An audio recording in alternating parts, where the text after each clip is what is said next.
السلام علیکم ورحمۃ اللہ وبرکاتہ۔ محترم ناظرین، آج 12 ذوالحجہ، آج عید کا تیسرا دن ہے اور بارش کی بہت کثرت ہے اور ہوا بھی بہت تیز چل رہی ہے، کیونکہ پانی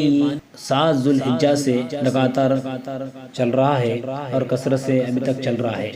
اور اسی طرح سے آج مدرسے میں بھی پانی ہے اور آج زیادہ ہی ہے، جیسا کہ آپ دیکھ سکتے ہیں کہ مسجد کے پیچھے کے جانب سے پانی کی کثرت ہے، اور اسی طرح سے مدرسے کے اندرونی حصے میں بھی پانی کی بہتات نظر آ رہی ہے، جہاں پانی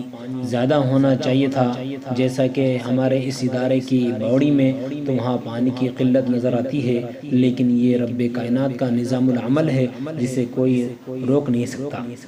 وہ جس طرح چاہے، جیسا چاہے اور جس طرح بندوں کو لے کے چلنا چاہے، پورے کائنات کا وہ نظام العمل اس کے ہاتھ میں ہے۔